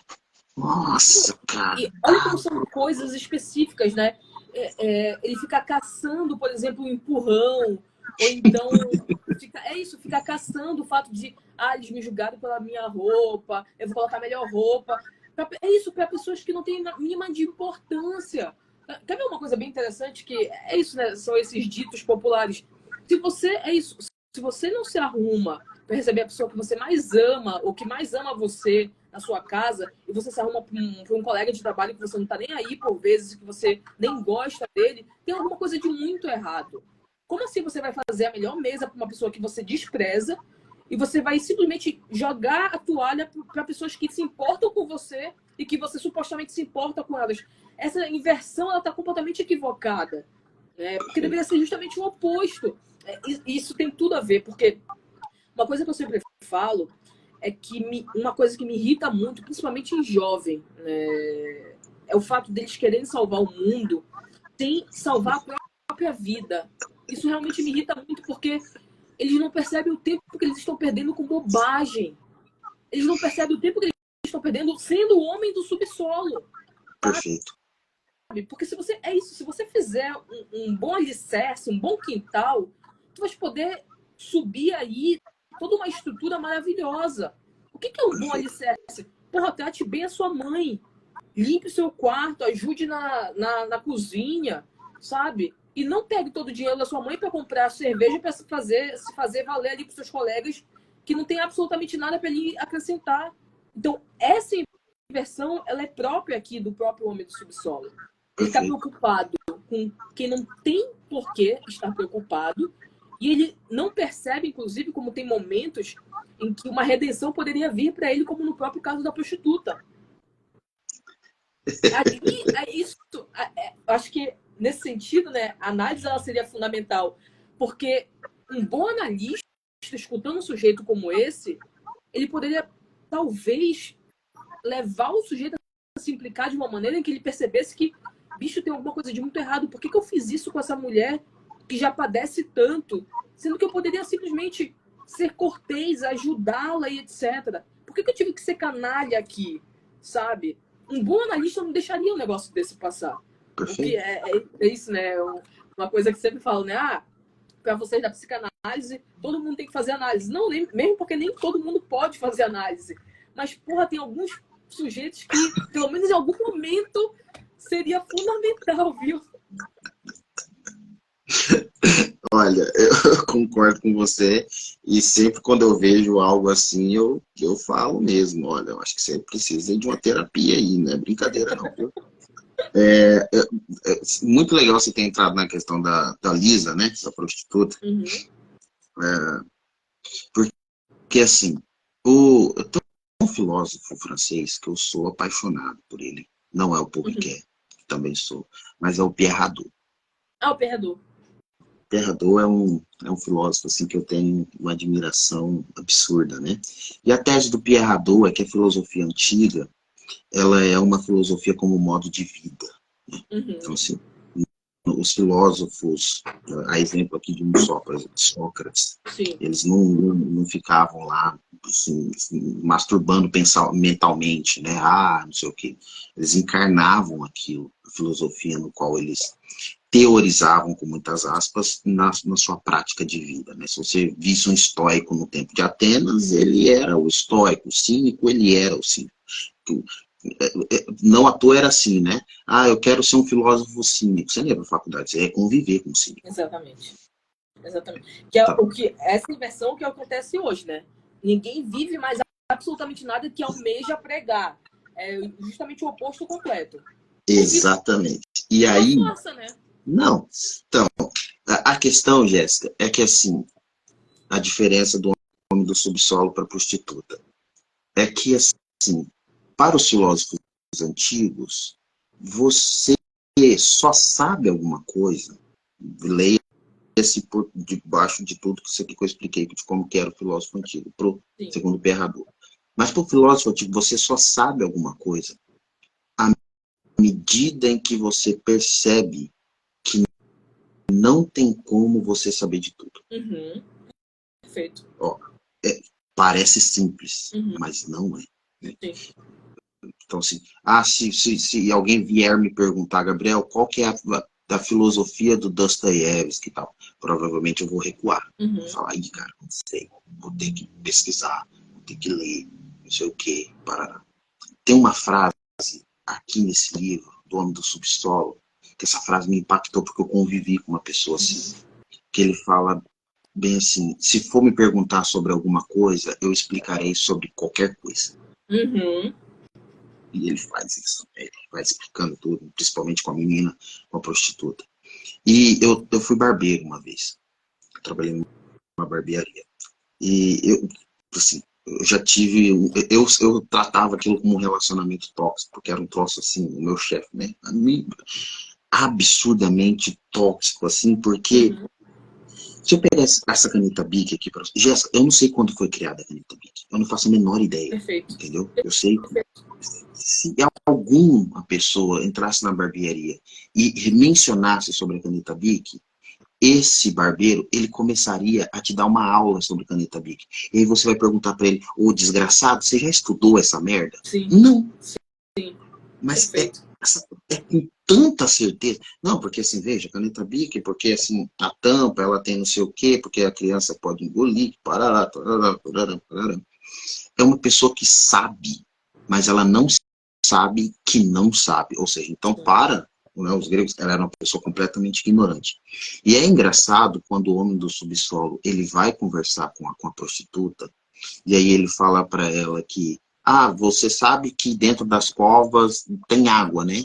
A pergunta dela, de maneira inocente, não, por quê? Né? Aí ele com toda aquela pompa, e é nesse diálogo que ele fala que poderia explicar sobre qualquer coisa. Ou seja, o Melchior, né, ele deu esse título ao Foucault, mas cabe por quase todos os intelectuais que a gente tem nos dias de hoje. Ele falava que é o niilismo da cátedra, né? O sujeito que em cima da cátedra acha que sabe de tudo sobre o mundo. Isso é marca do nosso tempo, né? Não, ele sabe de tudo. Ele assim, é impressionante. O sujeito nunca leu a porra de um livro. Não, eu acho isso incrível. E é muito legal porque ele não é confrontado, que é aquilo que a gente estava falando, né? Porque o homem do subsolo, quando ele começou a ser confrontado, é criança. Criança. Quando você confronta uma criança, você tira o chão dela, né? E aí ela percebe, pô, eu não sabia tudo aquilo que eu sabia, não. Então, assim, eu acho que... Por que eu estou falando isso? Eu termino com essa questão. O Dostoiévski, ele conviveu com preso durante muito tempo. Né? Sim.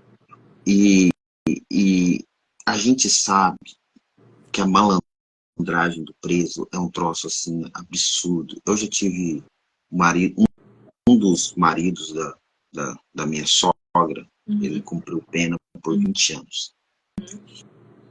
E aí, quando ele saiu da cadeia, é engraçado quando as pessoas vêm à minha casa, a biblioteca assusta-se. A pessoa, aquela pompa de que sabe sobre tudo, né? graças a Deus, eu tenho aprendido a ficar mais quieto, mudar opinião sobre coisas que eu não domino. E sobre aquilo que a gente domina ainda, a gente fala que precisa estudar mais. E aí eu lembro a primeira vez que ele entrou aqui no escritório, ele tomou aquele susto. Uhum. Mas é um sujeito, veja, o sujeito fala problema. Uhum. Né? Mas ele acha que ele conhece de tudo.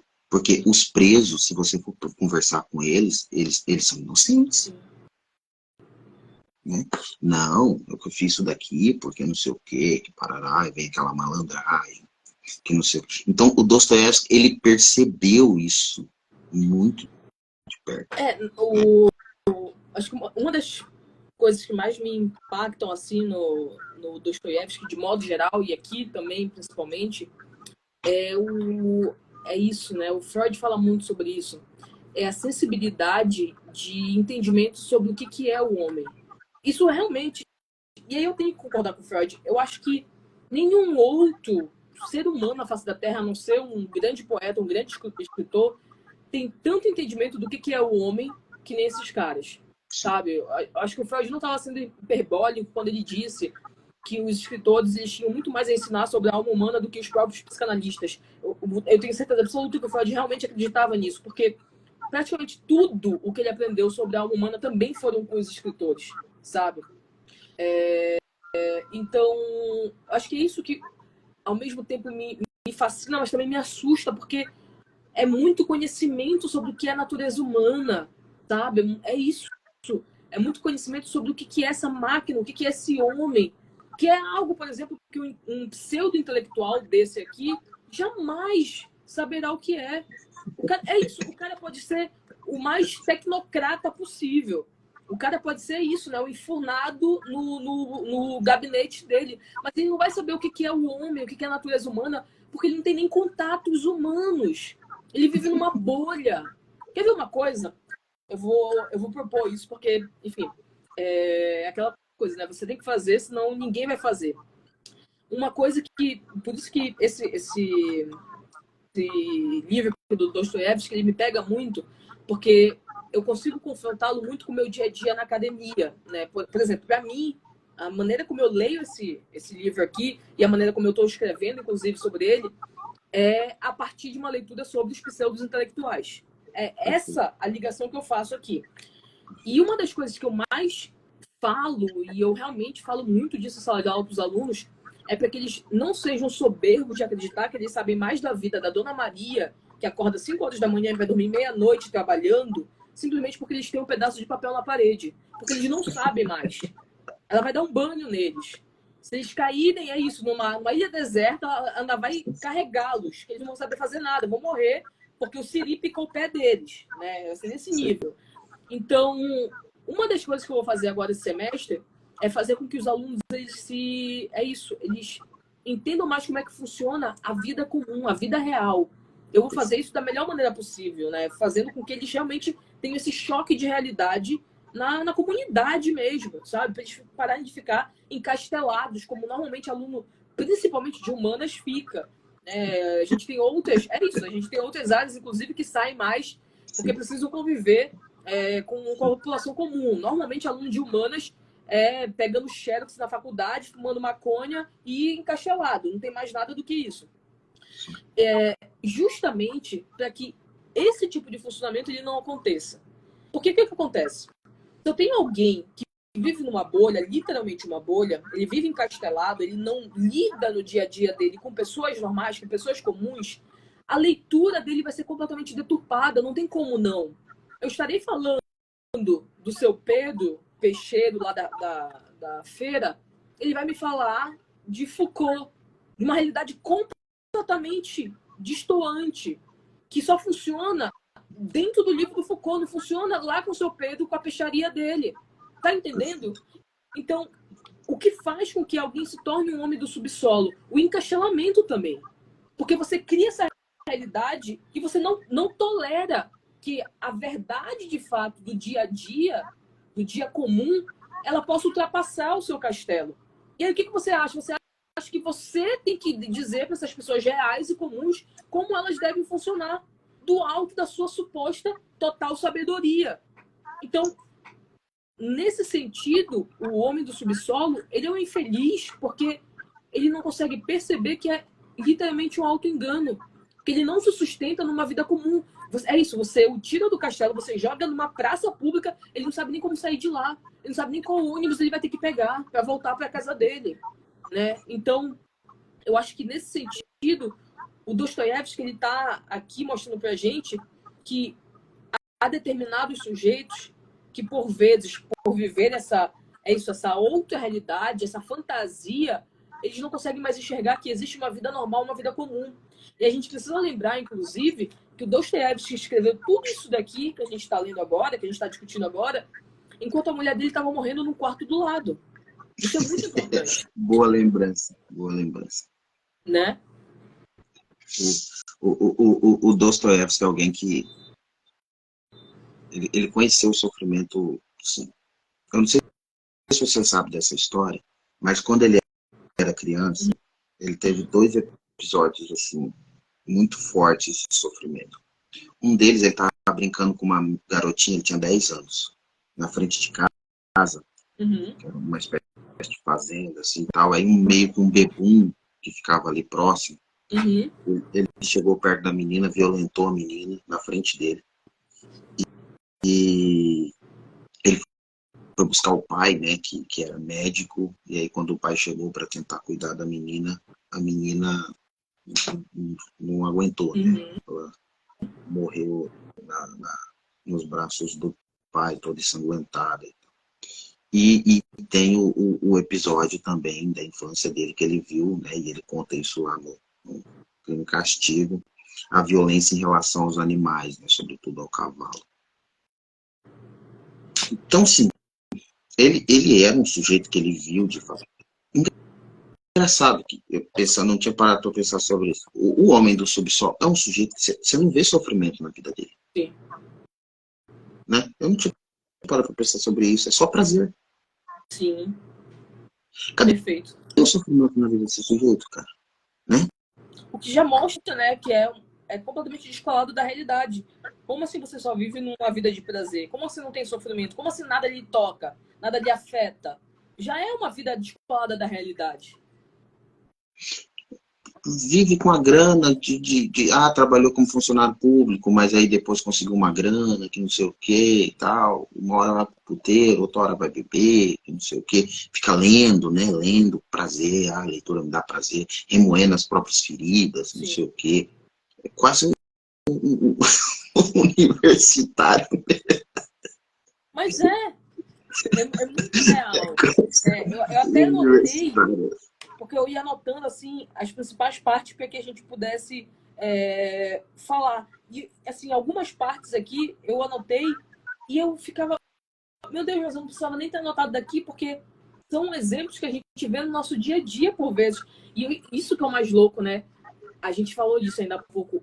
A maneira como, eu acho que, sei lá, para mim é angustiante. A maneira como as pessoas não enxergam essa dicotomia, essa contradição, e simplesmente sucumbem e vivem dessa maneira, nesse auto-engano de fato. Eu acho que isso é o mais, sei lá, aterrorizante para mim.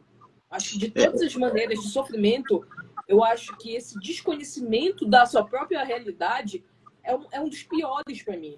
Sabe? Às vezes é isso. Muito se fala, né, que o conhecimento ele traz muito sofrimento, porque você conhece o ser humano da maneira como ele é, você conhece o mundo da maneira como ele é, e você só fica cada vez mais pesaroso, né? Eu realmente acredito que, principalmente no início, né, quando a gente vai se aprofundando na natureza humana e etc., isso realmente aconteça, porque é um choque, de fato, você entender quem é o ser humano. Eu acho que isso é muito complicado. Mas eu acho que é pior você não ter esse conhecimento e você viver, de uma maneira quase que paralela. Eu acho que isso é muito pior. Você achar que tem esse conhecimento, né, Jéssica? Porque como você trouxe um pescador, às vezes o pescador acessa a realidade melhor do que um professor, sei lá, de filosofia, de arte. Com certeza. Não é porque o professor leu 1000 livros que ele acessa a realidade melhor do que o pescador. O próprio velho Mar do Remo mostra isso. Perfeito. Então, e também não é porque o pescador é pescador que ele é mais inteligente. Não, a gente está querendo dizer que as pessoas acessam a realidade de maneiras diferentes. E uma dessas questões vem por meio do sofrimento, pessoas que sofrem mais e conseguem, né, aprender com esse sofrimento. Vão percebendo a realidade mesmo de maneira diferente de pessoas que não sofrem. De ficar só lendo o dia inteiro, leitura é importante, que te dá acesso a novos mundos e não sei o que, tal, tal, tal. Mas, assim, a palavra cachorro não morde, a palavra merda não fede. Eu lembro daquele filme, que filme maravilhoso. 2 filmes aqui que você... Eu tenho que tomar cuidado para falar sobre cinema aqui, porque você é a pessoa que sabe. Mas um que eu gosto demais, que é aquele do Robin Williams com Matt Damon, que é eu acho que é uma mente brilhante, o Gênio Indomável. Que Nossa, maravilhoso. Robin Williams é sensacional naquele filme, né? E eles estão falando justamente sobre isso. Robin Williams é um psicólogo, né, e tal, e o guri é isso. Engraçado que esse guri daria aí mais um sujeito pra gente anotar aí para colocar no artigo. Ele daria aí um homem de subsolo perfeito. Perfeito. Basicamente, vive entre os livros, não acessa a realidade, não consegue encontrar o amor, né? Todas as meninas que chegam próximo dele, ele afasta, acha que é mais inteligente que todo mundo, não sei o quê. O colega dele, que é o mais comum, o mais real, coitado, ele é isso, né? Ele nem consegue nem nada, mas ele tá ali tentando. Exatamente, tem a namorada e tal. E quando ele tá o psicólogo perdeu a esposa por câncer, né? Que é o personagem do Robin Williams. E aí o guri com a inteligência toda lá zoou ele com o quadro que ele começou a pintar, ou seja, canalizou o sofrimento para alguma coisa, né? E aí ele fala que ele não estava conseguindo dormir e tal, porque ele sentiu, né, zoado, etc, pelo menino. E aí ele diz que ele teve um estalo e dormiu como um bebê. E o estalo foi o seguinte: se eu te perguntar alguma coisa sobre o Leonardo da Vinci, você vai me falar, sei lá, que ele era homossexual, não sei o que, tal, tal, tal. Mas você nunca esteve na Capela Sistina, né? Perfeito. Você nunca sentiu o cheiro da Capela Sistina. Ele ainda fala, né? Você nunca sentiu o cheiro de uma mulher. Eu acho que ela fala assim. É uma frase maravilhosa, é verdade. Maravilhosa. Porque ela tem tantas camadas, essa frase. Né? Exatamente. E às vezes você vê uma pessoa analfabeta, muita gente mexe eu moro de fato num lugar muito pobre. Então eu vejo muita gente analfabeta, muita gente desdentada, muita gente que mexe no lixo. Eu converso às vezes com alguns malandros, né? Eu falo que são malandros, cariocas, assim, sabe? E você vê inteligência mesmo nas pessoas, inteligência da realidade. Exatamente. Porque tem gente que mesmo nessas circunstâncias não se entrega à bebida. Perfeito. Mas há pessoas que são podres de ricos e se entregam à bebida. Falta inteligência nessas pessoas que outras pessoas possuem. Alguém que consegue sobreviver com salário mínimo no Brasil e não se entregar à loucura, essa pessoa. É gênio. Como que essa pessoa não é inteligente? Sim. A maturidade que essa pessoa tem perante a realidade. Sim, perfeito. E eu terminaria aqui citando um outro filme, que é aquele Triângulo da Tristeza. Esse eu não conheço. Triângulo da Tristeza? Ele saiu recente, foi indicado ao Oscar, então, acho que ano retrasado. E eles estão num cruzeiro, assim, e tal, esse cruzeiro encalha. Tá. Eu sei qual é. Nossa, aquele filme. Tá, lembrei. Eu não tava E aí relacionando o nome. a empregada é a única que Genial! sabe caçar. Não, ela virou o chefe ali, né? Porra, a mulher sabia pescar, sabia fazer tudo. É maravilhoso, cara. É maravilhoso, né? E os outros não. No cruzeiro, né? O vinho não sei o quê. Não sei o quê, não sei o quê. Olha, Tem um esse filme que eu relaciono muito com Memórias do Subsolo e que para mim tem tudo a ver, que aliás, eu até anotei aqui, né, algumas partes do livro, para mim é uma descrição inclusive do filme, que é Clube da Luta. Puxa, legal. Maravilhoso. Para mim é uma descrição do que é isso, do que eles querem tentar demonstrar ali no filme, que eles conseguem, na verdade, né, sobre esse funcionamento e esse funcionamento impostor também. Acho que é isso aqui que a gente está discutindo, impostor, porque você vive uma vida que é isso, não tem valor algum, de fato. Você vive uma vida de fachada, você vive uma vida de apartamento perfeito da revista. Mas você é isso, você não está vivendo de fato, você não está existindo, né? Você não tem sentido na vida. E eu acho que é isso, esse homem aqui, né, do subsolo, por muitas vezes, o que me parece é que não há um sentido por trás de todo, é isso, de todo esse ódio, de todo esse rancor, de todo esse ressentimento, e que ele tenta buscar através da pior coisa possível, que é de mais ódio, mais rancor, mais ressentimento, né? Mas ainda assim ele tenta encontrar algo. Tanto que isso é muito interessante porque quando você pega ali Crime e Castigo, de certa maneira há uma redenção daquele personagem por conta de outro personagem que também, né, é a mesma coisa, uma prostituta também, né, é a Sônia. Então, ali no amor, houve uma espécie de redenção. Aqui, isso ficou solto. Poderia ter existido, parece que é isso que o Dostoiévski está tentando mostrar. Olha, eu estou te dando aqui o caminho, tu vais ou não seguir nele, né? Tá aqui o caminho, tu poderias seguir nele, mas opta por sucumbir. E quantas pessoas não são assim? Você mostra, olha, tem outras maneiras, tem outros caminhos, mas a pessoa, no alto da sua arrogância, e é isso, eu nem chamo de intelectual, é um pseudo-intelectual, de fato. Um sujeito que não reconhece a premissa básica, que é o de não conhecer, não pode ser chamado de intelectual. Né? Eu estou fazendo um projeto de ler toda a obra do Platão. Né? Eu já conheci algumas, mas agora eu quero ler todas de novo, inclusive as que eu já tinha lido.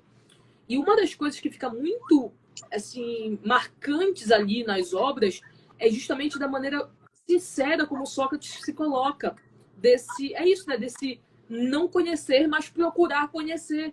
Então, para mim é um marco assim. O cara, ele foi eleito o cara mais inteligente de todos, enfim, todo mundo ali praticamente, e ele não conseguiu se colocar naquela posição. É por isso que depois quem vai fazer essa relação é o Lacan tomando o banquete de Platão para fazer uma discussão sobre a transferência, porque na transferência, que é um conceito psicanalítico que a gente utiliza na clínica, né, é justamente esse ponto. Um analista, ele nunca poderia se colocar no lugar de sujeito suposto saber. Ou seja, daquele que é o homem do subsolo que acredita que sabe de tudo. Se tem um sujeito que acredita que sabe de tudo, ele jamais poderia ser um analista.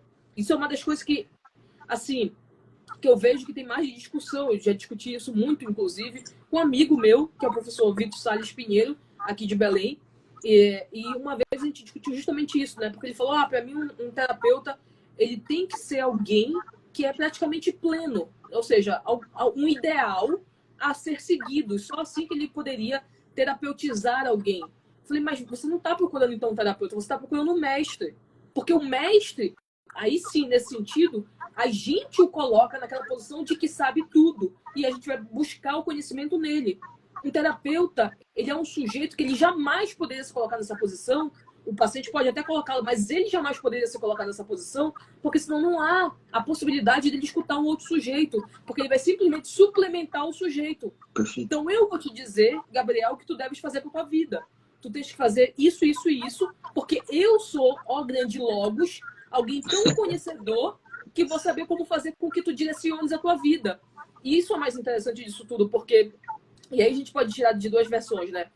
Isso tem tanto hoje em dia desses pseudos intelectuais de Instagram, que são aqueles que acreditam que podem te fazer aprender tudo, porque eles sabem de tudo, como também numa nova levada de supostos terapeutas que querem fazer da sua suposta vida, que a gente sabe que a vida deles não é daquela maneira, mas da carcaça que eles querem vender, para que tu te identifiques com ela e aí sim tu sigas aquilo que eles estão mandando. Da mesma maneira vai desembocar no mesmo ponto. Vai desembocar no subsolo, porque você não vai conseguir fazer isso.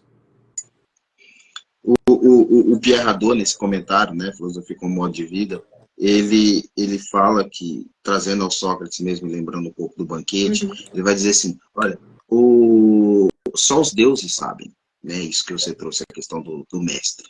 O absoluto. Perfeito. O absoluto é o Deus. Perfeito. Só os deuses sabem. Por quê? Porque eles não precisam conhecer. Eles sabem. Perfeito. Aos homens, é maravilhoso, né? Por isso que eles são amantes da filosofia, por isso que eles são filósofos, porque eles estão buscando algo que eles não têm. isso. O gênio perrador, né? Sacou ali. Os deuses não precisam ler nada. Eles são absolutos. Perfeito. Não tem a falta do conhecimento. Eles são o conhecimento. Aos homens, é preciso primeiro ter a ignorância, saber que não tem, reconhecer a falta. E aí a gente pode ler isso aqui até psicanaliticamente, né? Reconhecer a falta. A partir do momento que reconheceu a falta, vai à procura de tentar preenchê-la, sabendo que nunca irá conseguir. Excelente. Aí vem a questão do ser maduro, etc. Então, é isso, né? O intelectual que não entendeu isso, e eu concordo com você, é pseudo-intelectual mesmo. Né? Se ele não entendeu isso, é pseudo-intelectual. Eu fico pensando, né? Não sei se você já tiveste, às vezes eu tenho essas crises. Eu vejo, por exemplo, o tanto de coisa minuciosa, não é isso, não na superfície, mas minuciosa, ou seja, de entendimento bem minucioso mesmo do que existe no mundo. Tanto na filosofia, na psicanálise, na psicologia, na literatura, o tanto de conhecimento que tem até hoje, como é que alguém pode realmente, é muita loucura, acreditar que conseguiria dar conta de tudo isso plenamente? Meu Deus do céu, mas é muita psicose para pouco sujeito. E assim, é o homem do subsolo que chega em uma prostituta e fala como que ela tem que viver. Olha a loucura disso, gente. É loucura. Olha a loucura. Irmão, primeiro que você não reconheceu o lugar que você tá. Você tá se achando melhor do que aquela pessoa, que você é pior do que ela, se for colocar o sentido. Né? Ela ali, pelo menos, está trabalhando. Sim, é verdade. Para começar aí, né? Em segundo lugar, você quer dizer como que aquela pessoa ali quer... Negão, assim, baixa a bola. Sim. Né? Sim. Baixa a bola. Baixa a bola, não é assim que a roda funciona. Então, é esse ar do pseudo-intelectual. Né? Uma vez eu ouvi, Jéssica, isso é desgraça de academia, de faculdade, né? Um sujeito que ele me chamou de negro de alma branca, né? Eu tava para ele. As questões do racismo são mais complexas, etc. Clássica, né? E aí depois ele disse que eu não era negro, não. Que eu tinha que aprender a ser negro. Meu Deus do céu, qualquer pessoa racional que escuta um negócio desse fala assim, pô, esse sujeito tá enlouquecendo, ele tá a 2 passos como é que ele tá falando para uma pessoa que, na realidade, que ela não é aquilo que a pessoa tá dizendo que é. Porque assim, você quer ver essas pessoas ficarem putas, pelo menos eu faço isso, é quando a pessoa chega assim e fala, não, porque você, né, Gabriel, que é negro, falou, opa, não sou negro, sou pardo. Ah! As pessoas tu quebra a perna delas. Boa! É muito legal, cara. E apesar, eu falo, ó, na minha certidão de nascimento tá lá, pardo. Bom, não, é porque não sei o que, a sociedade te vê, não sei o que. Eu falo, vou fazer o que? É a realidade. Sim. Né? Perfeito. E aí, a partir disso, vem negro de alma branca, não sei o que, parará, né? Capitão do mato e tal. Mas é isso, né? Do pseudo-intelectual, do homem do subsolo, que olha para a realidade, ele quer moldar. A Hannah Arendt falava isso, né? São experimentos contra a realidade. É verdade. Né? É verdade. O literário Roger Kimball escreveu um livro só sobre isso. Né? Então, são experimentos. Eles querem experimentar contra a realidade, né? Querem modificar a realidade de acordo. Pô, aquela cena no final do livro, do homem do subsolo dizendo para a prostituta como é que ela deve se portar. Não, porque você é uma menina muito bonita, você deveria casar, você ainda é jovem. Baixa a bola, amiga. Sim. Né? É literalmente o mesmo sentimento que eu tenho quando eu vejo um moleque de 18 anos querendo dizer para uma senhora de 60 anos da periferia como é que ela deve falar. É isso, viver a vida dela. Não, é porque essas pessoas elas não têm conhecimento. Olha só, elas nem sabem sobre teoria são de gênero. Né? São alienadas. Ai, bicho, cala a boca, que ela faz a tua comida. Tu não és nem sobreviver se não fosse a Dona Maria, pelo amor de Deus. O que seria da tua vida se não tivesse a Dona Maria na tua casa para fazer teu lanche? não conseguirias vir para a faculdade se tua mãe não te deixasse, sabe? Cala a boca. É uma gente muito soberba, muito... É engraçado, porque eles são alienados da realidade. São Exato. eles que são alienados da realidade. Porque a realidade da pessoa comum é isso, é tentar sobreviver nesse país desgraçado que a gente vive por vezes. Porque é isso que tu estava falando. Alguém que ganha o salário mínimo, que trabalha no mínimo 12, 8 horas por dia, que seja um salário mínimo, essa pessoa é um herói. Aí vem um moleque desse que nunca teve uma CLT na vida, querer dizer que ela deve falar todos porque é não binário. Pelo amor de Deus, tu és louco. Não, bicho, não dá, olha. É o homem do subsolo, né, Jéssica? É o homem do Totalmente. subsolo. Jéssica, para a gente caminhar aqui para o final, você queria falar alguma coisa? A gente deveria fazer parte 1, parte 2 e parte 3. Eu não tenho nenhum problema com isso. Se você achar que a gente nem... Eu anotei um monte de coisa aqui e falei pouquíssimas coisas do que também. eu anotei. Eu anotei pelo menos umas 4 páginas. Olha, eu acho que a gente deveria levar mesmo esses encontros para escrita, tá? Eu tenho um amigo que ele fala que Gabriel escreve. Esses negócios de publicação, daí essas coisas desaparecem. Livro é o que fica. É verdade. Né? É verdade. Graças a Deus eu tenho começado a fazer isso mesmo. Tenho começado a escrever mais, sobretudo o seu artigo, né? Que eu preciso te enviar. Então, não, a gente tem que ver isso agora esse semestre. Vai sair. Eu estava até revisando os outros para poder mandar logo para vocês. Não, vai sair. E é isso. Acho que a gente precisa colocar também essas nossas reflexões aqui em texto. Papel. É verdade. É verdade. Bom, teria mais 50 milhões de coisas para falar, mas acho que a gente já deu um panorama geral. Para finalizar, para mim, pelo menos, é um livro que eu indico veementemente. É isso. Eu iniciei falando sobre isso, eu vou finalizar falando sobre isso. Para mim, a densidade psicológica, eu não conheço nenhum outro autor que, para mim, tenha tanta densidade psicológica nos personagens e na história como um todo, como Dostoiévski. O Freud o reconhecia como o maior dos psicólogos. Eu simplesmente assino embaixo do que o Freud falou. Para mim, realmente, ele é o maior dos psicólogos. Muitas das coisas, para quem é da psicanálise, que está aqui assistindo a gente, né? Muitas das coisas que o Freud vai discutir teoricamente, sistematizou teoricamente, conceitualmente, vocês já vão encontrar na obra do Dostoiévski. Não à toa o Freud vai fazendo muitas relações. Tem um autor que o Freud ele cita muito, que é o Goethe. É o autor mais citado, inclusive, na obra do Freud, principalmente o Fausto, do Goethe. Mas o Dostoiévski também não fica atrás. É muito citado, é muito tomado pelo Freud. E eu tenho certeza absoluta que é justamente porque ele consegue entender essa construção que ele dá sobre o homem, né? A natureza humana de modo geral. Então eu deixo aqui como indicação. Não é um livro difícil, pelo contrário, talvez a dificuldade dele seja que você vai ter, muita reação ao que você vai lendo também, né? Vai mexendo com você, vai mobilizando você. Mas a leitura em si é uma leitura, para mim, completamente fluida. E é isso. Obrigada, Gabriel. Que é isso, eu agradeço. Quem sabe a gente não escreva sobre isso. Por exemplo, a questão do inseto, né? Ele faz muita relação sobre isso. E é um livro que o Kafka... Porque é um rato, né? Ele fala que ele se compara às vezes a uma aranha, a uma formiga, né? Ele sempre se compara a um inseto. Assim. Sim. O Kafka leu esse livro, eu tenho certeza que ele deve ter feito alguma... Isso deve ter influenciado de alguma maneira.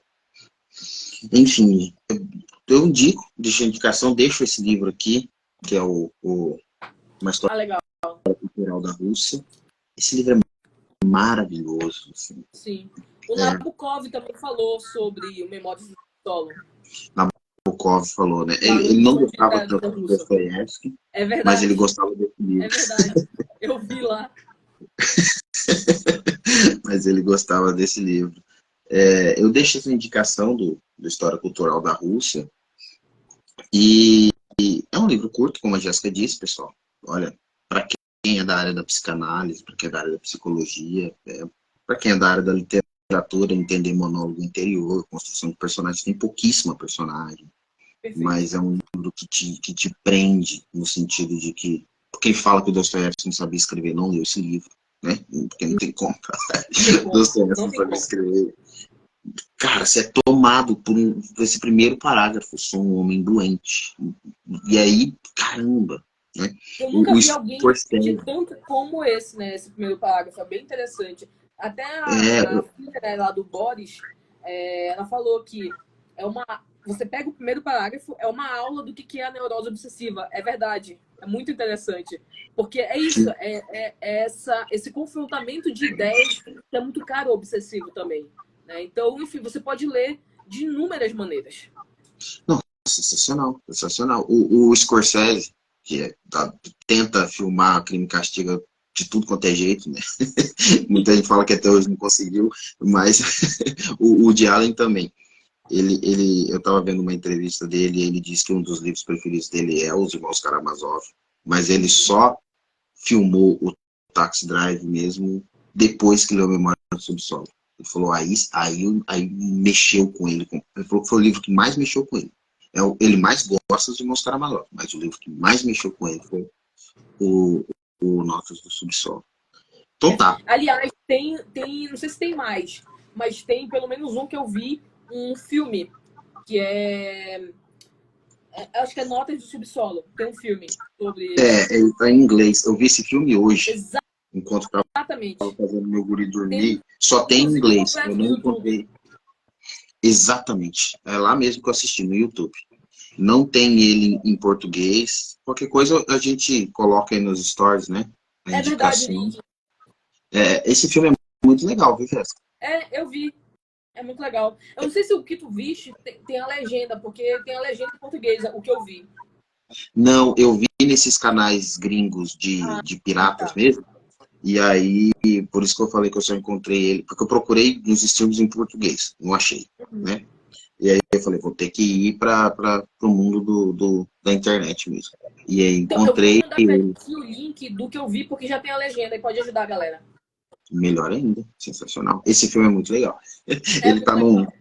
ele faz uma espécie meio de vlog, assim, né? Ele começa o filme Exatamente. falando, sou um homem doente. Muito legal isso. Muito legal. E tem também aliás, não somente uma, eu vi algumas peças teatrais baseadas no Memórias do Subsolo, que é um monólogo. E é muito legal. É muito legal. Eu vi Poxa, duas. legal. Isso aí Mas eu não também vi. só Isso aí tem, eu vou querer. eu acho que eu vi, na verdade, só em inglês também. Pô, isso é legal. Isso é legal. Vou Vou te procurar. mandar também todos os links. Sensacional. Aí, ó, pessoal, isso aqui, né? Não tá cobrando nada para isso, é para ajudar o pessoal mesmo. Vale a pena. É verdade. É verdade. Vale a pena mesmo. Perfeito. Certo, Jéssica? Próximo Tudo certo. encontro, então, agora em fevereiro. Vai cair no dia 1 de fevereiro, pelo que eu tô vendo aqui. Aquele dia primeiro mesmo? Ah, legal. Tô olhando o calendário aqui. E a gente vai A falar sobre um morte dos é meus morte, livros. né? Aquele livro é um Não, dos muito livros. obrigada, de verdade. Que livro. Que livro. É um dos meus Sério. livros. Aquilo é. E você viu na introdução que o Vinícius de Moraes ele fala que é um livro. Parece que foi escrito por um russo. Né? É verdade. Tem E é tudo a ver. engraçado que é um livro encomendado. Meu Deus, como é que alguém pode escrever bem encomendado? Eu não entendo isso. No meio que está escrevendo outras coisas, né? E tal. Exatamente. E Ele escreveu numa semana aquele livro. o Kafka escreveu Metamorfose uma semana também, é incrível É isso, né? verdade, é verdade. Você falou desse livro, eu compartilhei nos meus stories, aí esses ideólogos malucos, assim, vem encher meu saco, porque eu falei que Jorge Amado, nesse livro, é um dos livros da minha vida, né? O cara, mas comunista, que não sei o quê. Ah, não Assim, acredito, velho. eu não tô brincando, tô falando sério. Assim, da coceira, sabe? Mas, Sim. enfim. Não, a galera é muito bitolada. Não é possível. Tem que dar pra eles memória do subsolo. Exatamente. Se estivesse acompanhando aqui, quem sabe seria confrontado um pouco mais. Né? Verdade. Mas, enfim, a Morte de Quincas Berros d'Água tem um filme também. Tem, muito legal. Brasileiro. Legal. E eu vou ver um filme que tem um filme que com esse mesmo, não é o mesmo título, mas é uma história parecida, assim, enfim. Vou acompanhar. Tem uma biografia do Jorge Amado, Jéssica, que vale muito a pena. Qual é?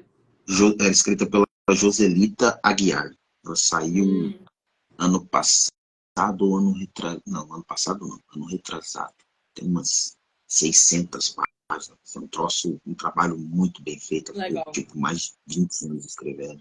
Vale muito a pena mesmo, tá? Enfim, é isso, É pessoal. isso. Um abraço e até o Obrigada, nosso próximo Gabriel. encontro. Obrigada, gente. Até o próximo. Tchau, tchau.